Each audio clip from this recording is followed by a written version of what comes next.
He stopped because the sound did not belong to the mountains. It was not wind, not stone sliding, not an animal running. It was breath. Heavy, uneven, close.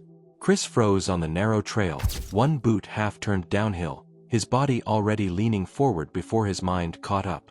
The sound came again, slow and strained, as if the air itself resisted being pulled into lungs. He followed it with his eyes and only then noticed the shape among the rocks. A bobcat stood near a collapsed scree, thin, motionless, its head angled slightly to the side. Its eyes were open, but they did not settle on him. They passed over him, unfocused, as if looking through space rather than at it. Chris did not move closer. He shifted his weight back, deliberately, gravel crunching once under his heel. The bobcat did not flinch. It only breathed, sides rising and falling too fast for comfort. He whispered without thinking, "Easy. I am not coming." The words were not for the animal. They were for himself. Milo appeared behind his legs, silent as always. The cat stepped onto the trail, tail low, ears forward, and stopped when Chris lifted a finger slightly. Milo sat down. He did not hiss. He did not bolt. He simply watched. The bobcat turned its head toward the sound of Milo settling. Its ears moved, sharp and alert, but its body stayed locked in place. The tension in its shoulders did not spike. That alone told Chris enough. He took a slow step sideways, not forward. Then, another. He kept his hands open and low, palms visible, breathing shallow so the sound would not carry. The distance between them stayed the same. The bobcat shifted one paw and nearly stumbled. Chris saw it then. The way its steps hesitated. The way it searched with its nose before committing weight. The way its eyes never truly met anything. Blind. That word landed heavy. He should have backed away. He knew that. A blind wild cat in the mountains was danger layered on danger. For himself. For Milo. For the animal. But he also saw the ribs pressing faintly under fur and the dried mud along one flank where the bobcat had likely lain for too long. Chris looked at Milo again. The cat had lowered himself to the ground now, forepaws tucked, body relaxed but alert. Every instinct told Chris this should have gone wrong already. Instead, nothing happened. Chris made the decision the way most real decisions are made. Not with certainty, but with refusal to walk away. He turned slowly and began the long route back toward his cabin, keeping his pace steady. He did not look back at first. He listened. After several steps, he heard it. Stone shifting. Careful. Delayed. He glanced over his shoulder. The bobcat was following. Not close. Not confident. But moving. The walk took longer than it should have. Chris chose wider paths, avoided narrow ledges, paused often. Each time he stopped, Milo stopped. Each time Milo settled, the bobcat's breathing eased just a little. The yard came into view as the sun lifted over the ridge. Chris opened the gate and stepped aside. He did not guide. He allowed. The bobcat crossed the threshold hesitantly, nose low, ears mapping space. Milo walked ahead 3 steps, then stopped and waited. When the bobcat bumped lightly into a crate near the wall, it recoiled but did not panic. Inside, Chris kept everything minimal. Water first. He slid the bowl across the floor so the sound carried. The bobcat found it by smell and sound alone. It drank long and deep. Chris moved no closer than needed. He opened the door to the small storage room beside the kitchen, cleared of clutter long ago. Warm. Quiet. No sharp edges. No smells that would confuse. He stepped back. Milo entered first. He lay down near the far wall, leaving space. His back was to the bobcat. It was an offering of trust without pressure. Minutes passed. The bobcat stepped inside. Then it lay down, chest heaving, body still angled toward the door. Chris closed the door partway. Not locked. Just enough. The day went by in careful silence. Chris worked outside, checking in only by sound. Milo came and went, always returning to the same spot. Always calm. By evening, the bobcat slept. When night fell fully, Chris heard the soft scrape of movement. The door to the storage room stood open. The bobcat was gone. Chris grabbed the flashlight and stepped into the cold. The beam caught fresh tracks crossing the yard and leading past the fence. Toward the edge. Toward the drop where the mountain fell away into darkness. Chris did not run. That was the first rule he forced on himself the moment he saw the tracks leading away from the yard. Fresh. Clean. Too straight. Panic would only drive the bobcat farther, and speed meant noise. Noise meant mistakes. He clicked the flashlight on and kept the beam low, angled toward the ground. The night air cut sharp, colder than it had been an hour earlier.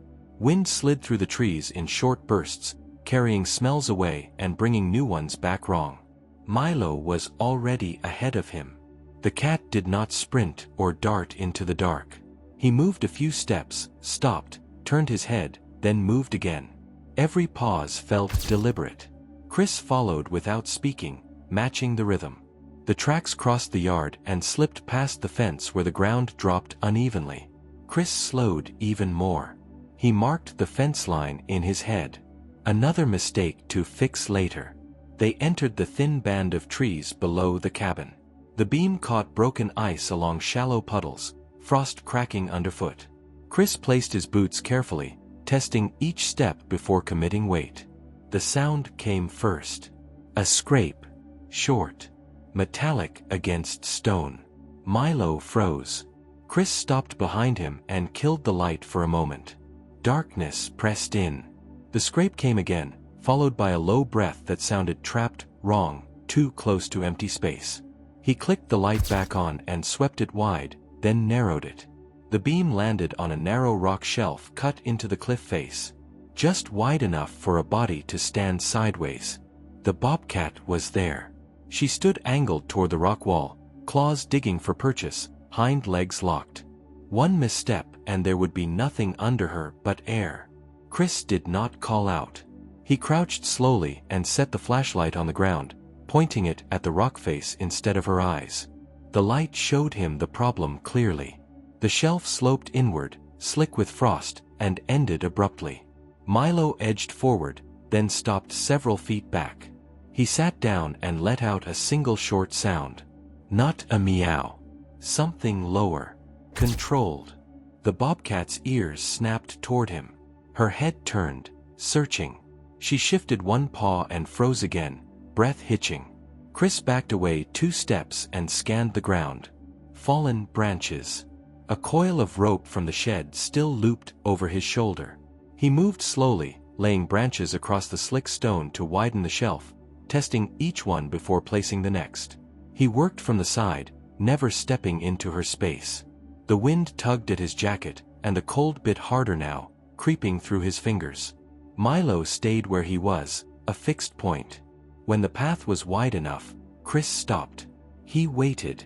Milo stood and took one careful step forward. Then, another. He did not rush. He let the bobcat follow the sound of his movement. Inch by inch, she shifted weight, found the roughness of bark under her pads, and stepped.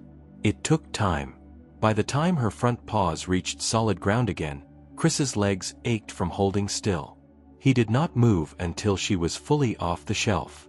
The bobcat bolted 2 steps and stopped, confused but upright. Milo remained calm, tail low, head turned slightly away. Chris exhaled for the first time in minutes. The walk back was slower than before. The bobcat followed the path they had come, breathing steadier now, guided by sound and repetition. Chris stayed behind, watching every step. At the yard, he opened the gate fully this time. No barriers. No surprises. Inside, he slid the water bowl across the floor again. She drank. The storage room felt warmer now. Safer. Chris sat on the kitchen floor long after Milo settled near the door and the bobcat lay down again, sides finally rising and falling at a normal pace. Outside, the wind picked up. By the time dawn thinned the darkness, frost coated the ground thicker than before. Chris stepped onto the porch and felt the temperature drop bite harder than it should have. He looked at the mountains and knew. This cold was not passing quickly. If he did not build something better, soon, the next mistake would not give them a second chance. The cold arrived quietly. Not as a storm at first, but as a change in how the house sounded. Wood contracted and cracked in places Chris had never noticed before. The floor felt sharper under bare feet. Breath lingered longer in the air. He gave himself 3 days. 3 days to turn a temporary shelter into something predictable. Chris started with the space itself. He moved slowly, thinking in straight lines instead of comfort. Chairs were pushed flush to walls. A low table disappeared into the shed. Anything that could be bumped, tipped, or scraped was either fixed in place or removed entirely. He tested the floor with his boot and frowned. Too slick. By afternoon, old rugs were laid down in overlapping strips, edges taped flat. They formed a clear path from the storage room to the kitchen, then toward the veranda door. No gaps. No sudden changes in texture. Milo watched from the counter. When Chris stepped back, Milo jumped down and walked the route without hesitation. Storage room to water bowl. Water bowl to warm corner. Warm corner back again. The cat repeated it twice, then lay down at the end of the path and waited. The bobcat did not move at first. Chris stayed still and let the house settle around them. He heard her nose working, slow and careful, whiskers brushing the air. When she finally stepped forward, her paw landed on fabric instead of cold wood. She paused, then took another step. She followed the line. Not smoothly. Not confidently. But without panic. Milo rose and moved ahead only when she stopped, creating sound where sound was needed. When she bumped a wall, it was gentle. Nothing shifted. Nothing surprised her. By evening, she could move between spaces without freezing. The wind started after dark. It came down from the ridge in long pushes, rattling the windows, slipping fingers under the door. Snow followed soon after, thick and fast, driven sideways. Chris lit the stove early and checked it twice. Then the lights went out. The house dropped into a deeper dark, one without the soft hum of power. The stove popped louder. Shadows jumped and stretched in ways they had not before. The bobcat stiffened. Her breathing changed, shallow and quick. She turned in place, searching for something that was no longer where she expected it to be. Chris did not reach for her. He knelt by the stove instead and fed the fire, keeping his movements slow and audible. He spoke quietly, not to soothe with words but to anchor the space with sound. I am here. Nothing is moving. Milo crossed the room and lay down where the path met the warmth. He did not look at her. The wind slammed harder. Snow hissed against the walls. For a moment, the bobcat rose onto her feet too quickly and clipped the edge of a crate. She recoiled. Chris froze where he was. He did not rush to fix it. He waited until her breathing slowed enough to hear the room again. Then he slid the crate farther back, scraping it once so the sound matched the motion. Water next. He slid the bowl across the rug. The familiar sound cut through the noise outside. She found it and drank, long pulls, grounding herself. The night stretched. Chris stayed awake through most of it, feeding the stove, listening for changes. Milo slept lightly, lifting his head whenever the wind howled too close. By morning, the storm passed as abruptly as it had come. Chris stepped onto the veranda and scanned the yard. Snow lay smooth and untouched except for one thing. Tracks. Large. Deep. Fresh. They circled the outer edge of the yard before disappearing back into the trees. Chris followed them with his eyes and felt the shape of a new problem settle in.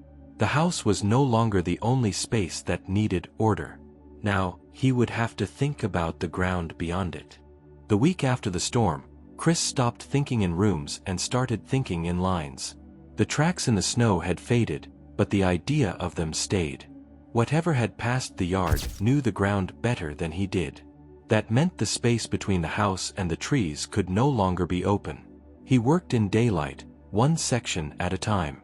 Stones from the old wall were dragged into place, not to build height but direction.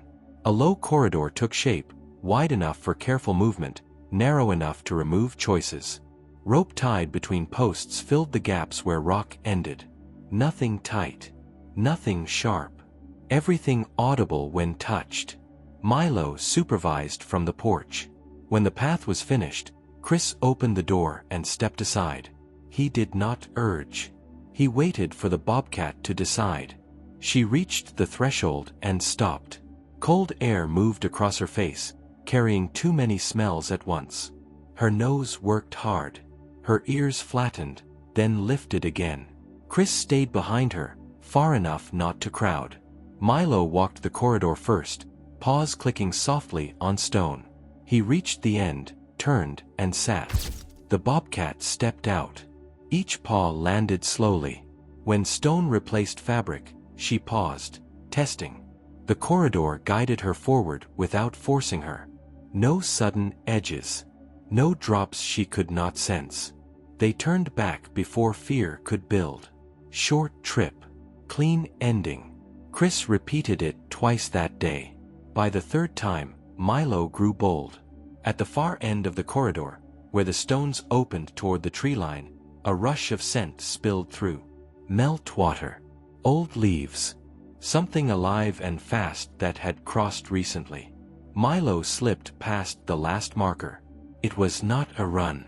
Just 2 quick steps and he was beyond the stones, tail lifted, attention pulled hard toward the forest. Chris reacted immediately. Stop. His voice carried sharp enough to cut through the air. Milo paused, but did not return. Behind him, the Bobcat turned toward the sound. Her ears locked onto the cat's position. She took a step in that direction and nearly lost footing on uneven ground. Chris moved. Not toward Milo. Toward the Bobcat. He placed himself between her and the open slope, arms low and wide, creating a physical boundary she could sense. He did not touch her. He let the corridor do its job. Milo looked back, confused, then took another step away. Chris lowered his voice. Back. Now. The cat hesitated, then turned and returned the way he had come, slower this time.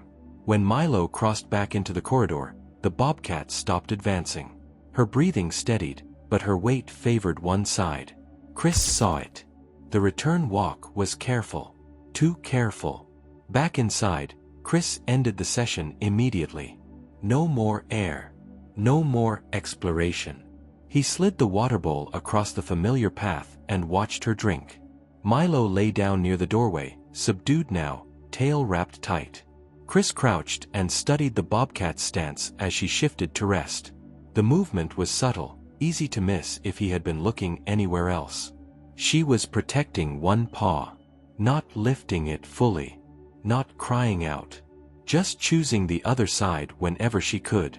Chris straightened slowly. The corridor had worked. The routine had worked. But something had changed. He stepped outside alone and walked the line of stones again, checking every surface with his boot. Near the edge where Milo had slipped through, the ground dipped just enough to twist a step. He fixed it. When he came back inside, the Bobcat was already lying down, body angled toward the warmth, eyes open but unfocused. Chris sat on the floor and let the room settle. Boundaries had kept them safe today. Tomorrow, those boundaries would have to protect something more fragile. Chris waited until the sun climbed high enough to take the edge off the cold. He chose the route carefully. Short. Familiar. No sharp turns. The corridor led them part way, then widened into a stretch of ground he had already tested twice with his own boots. Milo walked ahead, slower than usual, glancing back often. The Bobcat moved stiffly. Not enough to stop her, but enough to change the rhythm. Chris heard it before he saw it. The pause between steps had grown longer. Her breathing carried a faint strain. They reached the stream without incident. Snowmelt had swollen it, water sliding fast over dark stones polished smooth by years of flow. Chris stopped several feet back. He knew better than to let her choose the crossing herself. He stepped forward and tested the stones with his boot, shifting weight, listening for slip. Milo stopped beside him and sat, tail wrapped close. The bobcat followed the sound. Her front paw landed on a rock slick with algae. It happened fast. A small slide. A sudden shift. She caught herself, but the sound she made was wrong. She froze. Her breathing jumped, short and sharp. She lifted one paw and set it down again without weight. Her head turned slightly away from the stream, body angled to retreat. Chris moved immediately. He did not reach for her. He stepped to the side, between her and the water, and lowered his stance. His voice stayed even. Easy. Stay. He pulled a folded jacket from his pack and laid it flat against the stones, pressing it down so it would not slide.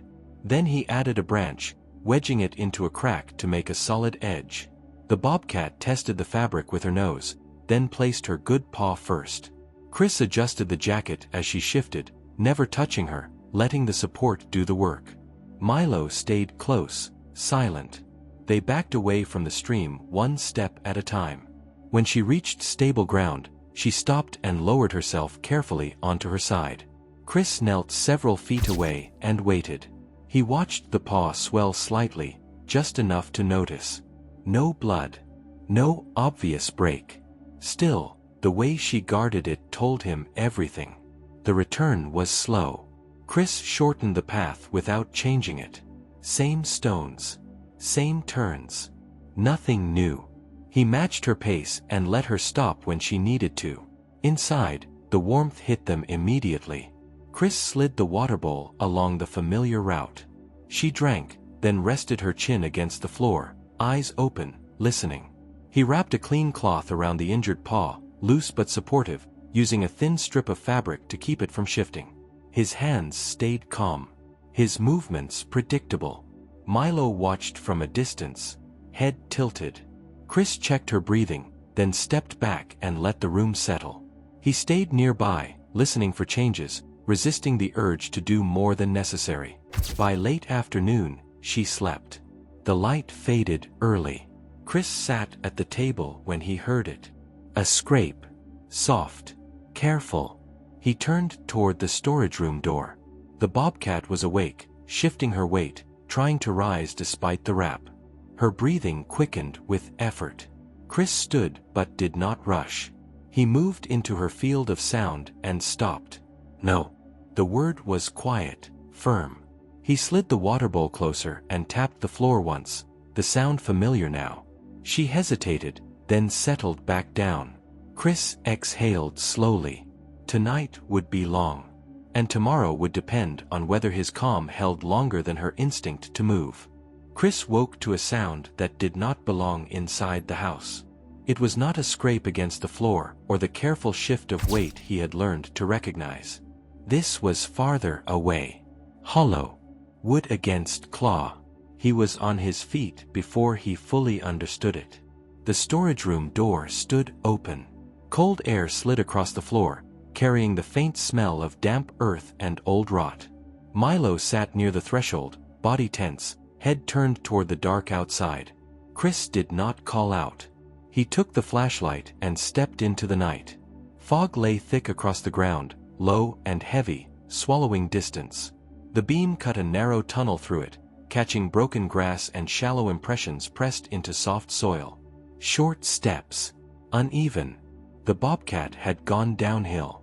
Milo moved ahead this time, slower than usual, stopping often to listen. The sound came again, clearer now. A sharp scratch, followed by a dull thud.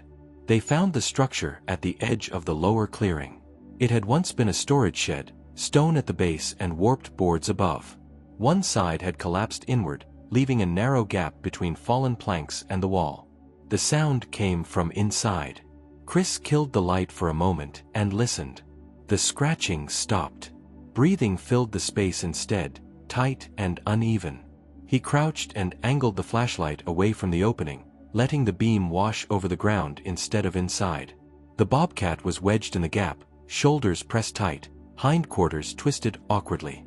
She had gone in seeking shelter and found a trap. Chris stayed back.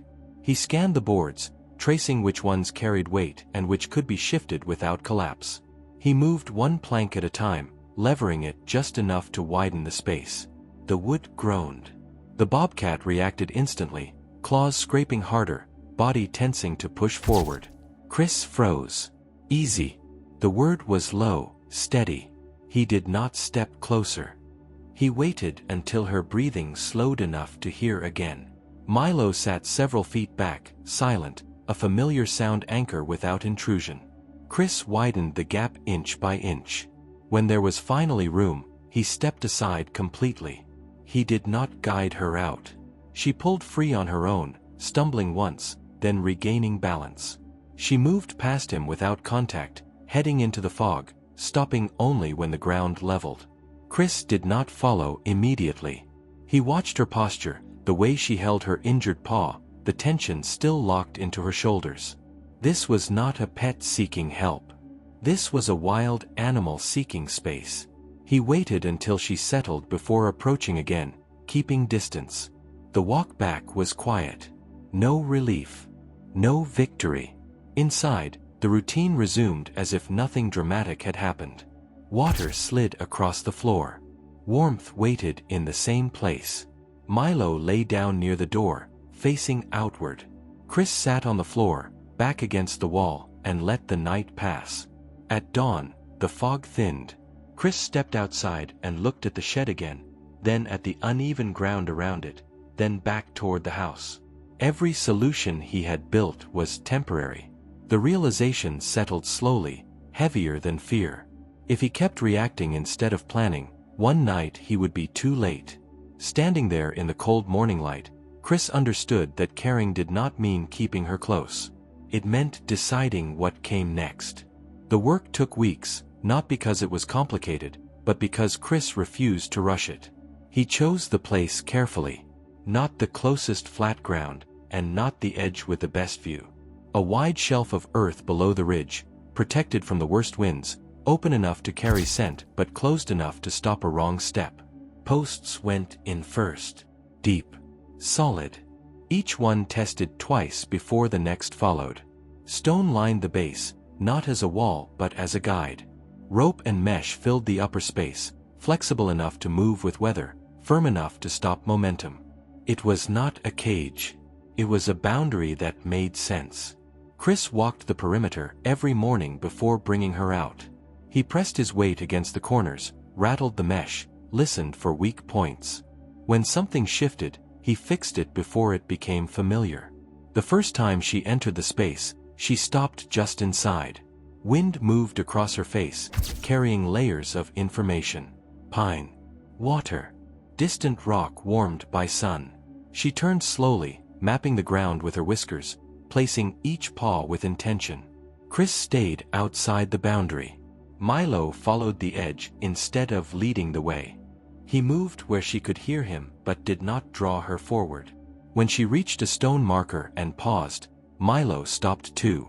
They waited. After several minutes, she moved again. Her injured paw still favored caution, but the limp had softened. She learned the anchors quickly. Stone. Post. Shade. She passed the same points again and again until the pattern settled. Chris watched without intervening.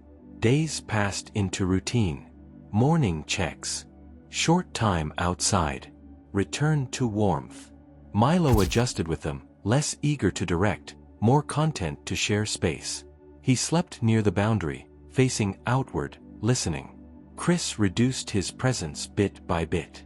He stopped standing where she could hear every movement. He let silence do more of the work. One evening, as the sun dipped behind the ridge, Chris stood above the enclosure and looked out across the valley. The light softened everything. Below him, the bobcat moved confidently between her markers, pausing only to lift her head into the breeze. Milo lay nearby, eyes half closed, no longer a guide, just a constant. Chris understood then what had been changing inside him. He had not saved her by bringing her closer. He had helped by giving her structure and time. He stayed until the air cooled and shadows stretched long, then turned back toward the house. He did not look over his shoulder again. That night, the sounds from outside blended into the mountain as they always had. For the first time since he had heard that breath on the trail, Chris slept without listening for danger. In the morning, he would continue the work. Not of holding on, but of letting things stand where they belonged. Don't forget to subscribe so you won't miss new stories. And now just click the playlist or the next video on your screen.